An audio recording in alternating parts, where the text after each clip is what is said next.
Today I'm here in Denver at the Summer National Cattlemen's Beef Association Convention, and today was the rollout of the 2011 National Beef Quality Audit. And Director of Producer Education with National Cattlemen's Beef Association, John Paterson, is joining me, and he's going to tell us a little bit about what the National Beef Quality Audit is. So first of all, John, can you just give an overarching viewpoint of what is the National Beef Quality Audit for those people who may not be familiar with it?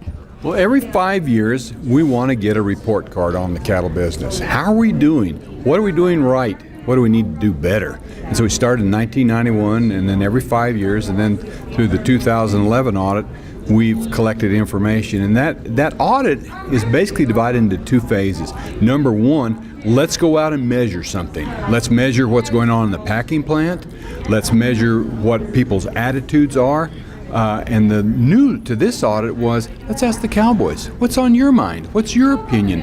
And so we gathered lots and lots of information. So then you bring that information all together, you synthesize it, and you give it to what's called a strategy workshop. 41 producers from all segments of the industry, from seed stock all the way to retail. Okay, you sit there, and we sat in April and argued and debated the data for 2.5 days. But what we're looking for, and just kept asking them over and over, what's important to you? What do you think we need to be working on? And after 2.5 days, they came up with the strategies that we need to follow. And those 3 strategies were product integrity. We can't give an inch on food safety. We've got to continue to improve food safety. We've got a great record right now. The second one is eating satisfaction. Do not give an inch on palatability and tenderness. And the last one is, we got to tell our story better. That consumer needs to continue to understand what we're doing out here. We've got a great story to tell, but we just need to go out and actively do that. So that's an overview of it. So this quality audit done in 2011, the last one was done in 2005, is that correct? That's correct. 2005 was the last audit. So what that does, it gives you an opportunity to go from, well, did we make progress in the last 5 years, the last 20 years? And oh baby, did we see some changes.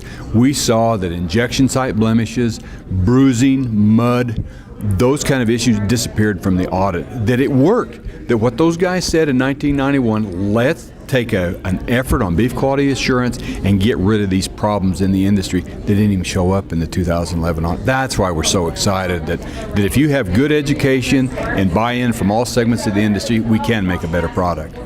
So this National Beef Quality Audit really means a lot to the beef industry. It really means a lot, and one of the things that came out of this audit that we've never seen before, food safety was number 1. Eating satisfaction was number 2, but number 3 was the surprise. Tell me how and where the cattle were raised. And so that consumer, that retailer is getting these questions. And so the closer you get to the consumer, the more often they're now asking you, tell me about hormones, tell me about antibiotics, tell me about growth promoting technology, tell me how and where you raise the animals. And so they're confused on the communication along the sectors. What's quality mean to a cow-calf producer is different than what it means to a retailer. And so we've got to tell a uniform story, because if we don't, that consumer's the person that says, well, I'm confused. What do you mean by that? I don't understand what you guys are talking about. So we need to work on doing a better job. So myself, I'm working with SDSU Extension, and we work with the beef producers across the state. What is kind of the take-home message then for producers that are back home on the ranch, and as they hear about this quality audit, what are some of the action steps that they should be thinking of taking or asking questions about? One of the things that came out of the audit was we do a really poor job of documenting some of our production practices. For instance, if you gave an antibiotic today, did you hold that animal for 21 to 30 days before you sold it? And if you did you write that down? What is your vaccine strategy? Do you have an active relationship with your local veterinarian? Are those protocols that the veterinarian has suggested to you, such as dehorning, castration, vaccination, do you have those written down anywhere? So if anybody ever says, well, I'd like to know what you're doing out there, I say, well, yeah, come here and I'll show it to you. We've got it written down. Here's our protocol. This is how we manage our cattle. That's one of the action steps that we could take, is just write some of this stuff down in a notebook. and keep a record of it. And it seems like many of the practices in the quality audit are, of course, looking at quality assurance and some of the practices that are outlined in the Beef Quality Assurance Program. So is this something to also reinforce to producers that they should become more aware of what beef quality assurance is and maybe get certified in their own state? Oh, I think that's exactly right. If you've got certification that you understand what beef quality assurance is, I think I'd feel a lot more comfortable if somebody came and said, tell me what's going on in your ranch. I think by being BQA certified and understanding what we're asking for is part of total quality management. We're all in this game together, and we want to provide the very best product we can. We've followed the rules. We'll tell you what we've done on the animal. And we're not afraid to share that with anybody on what we've done. And that's what we're really asking for is being accountable in this industry for producing a better product. Well, and John, this is a really big study and takes a lot of effort from a lot of universities and a lot of people, but it also requires some funding to go out and do this. Can you explain who provided the funding for it and who was involved in pulling the data together for NCBA? This would not have happened if it hadn't been for beef checkoff dollars. Let's be honest.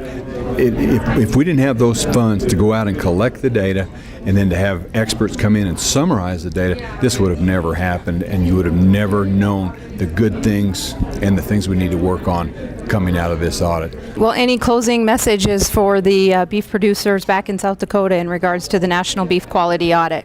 I think you need to be very proud of where this industry has gone the last 5 years. The quality of cattle is so much better than it was 15 years ago. So we need to congratulate. Beef quality assurance education has really worked in this country, but we've got a couple of things that we need to work on, and that's what we're going to focus on the next 5 years. We have a roadmap now. We know what our marching orders are. Great. Well, thank you, John Paterson, for joining us. John, again, is the Director of Producer Education with the National Cattlemen's Beef Association and has had a busy time since he started staff there putting this together to launch this today. And thank you, and we'll look forward as we go forward and share this information with producers across South Dakota and across the nation. Thank you. You're welcome.